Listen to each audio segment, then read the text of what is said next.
Thanks for tuning into Know Wine in No Time. I'm your host Dave, and today we're going to discuss the red wine grape known as Pinot Noir. Now, Pinot Noir has always been termed the wine lover's grape, and it's because of its incredible complexity. So if we think about all the significant press Pinot Noir has gotten over the years, we think of things like Paul Giamatti's part in the movie Sideways, where he was so obsessed with Pinot Noir that no other grape would possibly do, and everybody who drank other wines were inferior to his incredible palate and his knowledge of Pinot Noir. Then we look at the flip side of that, and things like the Ally Bank commercial, where they talk about ordering wine does not necessarily equal knowing wine. And the guy holds up a glass and he says, Pinot Noir. It means peanut of the night. And of course he gets a very strange look from the person accompanying him at dinner. So either way, Pinot Noir attracts world attention because it is such a complex grape. So let's look at the words themselves. Pinot Noir. Now, Pinot Noir is a very French word. If we look at where Pinot Noir is native to, it is in the Burgundy region, and it has been cultivated there for millennia. So let's talk about those two words, Pinot and Noir. If we break them up and translate them from French to English, Pinot means pine, Noir means black. So why would they name the grapes Pinot Noir? So when these grapes grow, as opposed to being in a cascading triangular cluster like most grapes, they grow more in a cylinder or a tube. So when they grow, they actually look like a pine cone. And because the grapes are black-skinned or red-skinned, they name it Noir. So Pinot Noir, the black pine cone.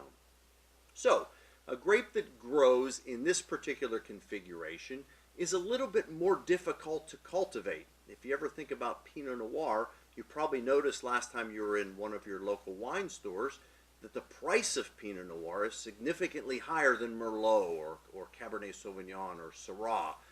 And it's because it is so difficult to cultivate. When we look at that pine cone type structure, the grapes are very tightly clustered.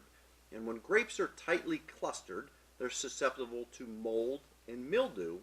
So canopy management is very important, thinning out the vegetation so that wind can blow through and that sunlight can blow through and keep the grapes dry.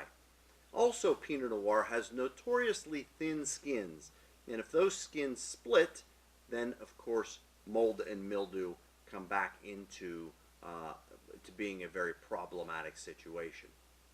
So when we look at Pinot Noir today, it really is grown all around the world. So I talked about having its roots firmly in French Burgundy.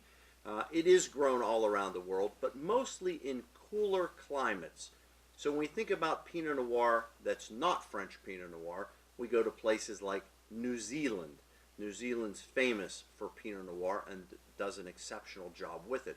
If we look at the United States, we look at cooler climates, places like the Russian River Valley, or Carneros, where the Petaluma Gap pumps in cooler ocean breezes and the fogs kind of moderate the temperature a little bit.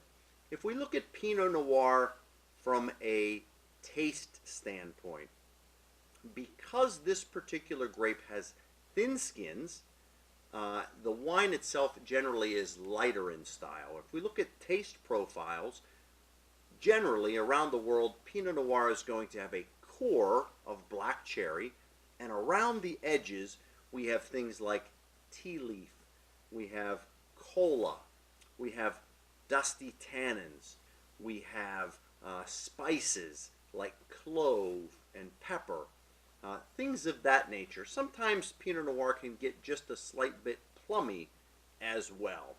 So with it being lighter in style, it pairs beautifully with lighter foods. So it is a red wine, so we don't want to flip all the way to the fish side, but when we look at a perfect pairing with Pinot Noir, I like to look at things like heavier or spicier roast chickens, pork type of dishes in all categories. Matter of fact, there's a saying in the wine world that we say pig and Pinot, and you really can't go wrong with that type of pairing. So let's go ahead and take a look at a Pinot Noir. And the one I have for you today is Maison Louis Latour. So this is a French Pinot Noir, and it comes from the appellation of Mercenay. So Mercenay is in Burgundy, and because this is not a generic Burgundy wine, but comes specifically from that town, we see the word Mercenay on the label. This is a 2013 Louis Latour, so let's go ahead and take a look. The first thing we notice on Pinot Noir is its very light color. We talked before about the skins being thin, and because the skins are thin, it doesn't impart a tremendous amount of anthocyanins into the wine. So it's completely transparent and ruby with a little bit of garnet in color. Let's go ahead and swirl to liberate some aromas. This particular Pinot Noir has a very pronounced cherry aroma, but around the edges we have things like mushroom, almost like an underbrush or forest floor type aroma. And I'm smelling a little bit of tea leaf coming up through there as well. Really quite a prototypical Pinot Noir. Let's go ahead and give it a taste.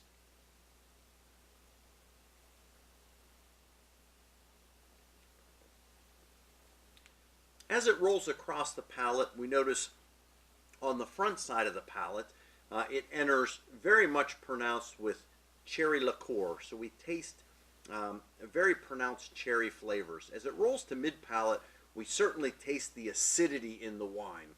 One thing about Burgundy being a cooler climate, sometimes they struggle with ripeness. 2013 was not an exceptional vintage as far as heat at the end of the year, and some of the wines in 2013 can be a little bit lean, as we see with this particular one.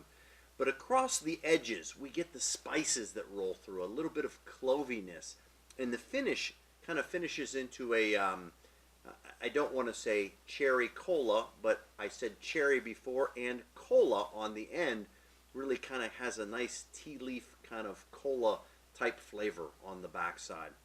Really pretty exceptional, and proof that a good vintner can make a good wine in a challenging vintage. So, one final quote to leave you with, and the quote is, while Cabernet Sauvignon may be the king of all grapes, throughout history all the kings demanded Pinot Noir. And that comes from the fact that really in the Middle Ages, Pinot Noir, especially from the French Burgundy region, was really coveted by kings all around the world, really being a regal and very noble wine. I don't know if you guys have tuned into Wine Spectator, but several weeks ago, a Pinot Noir from 1945 in French Burgundy set a record for the highest price anybody's ever paid for a bottle of wine at $598,000. So this is an exceptional lineage and an exceptional type of wine for you to explore. So I'm going to enjoy a little bit more of this Mercenay. Thanks for tuning in, and please tune in next time, because soon you'll know wine in no time.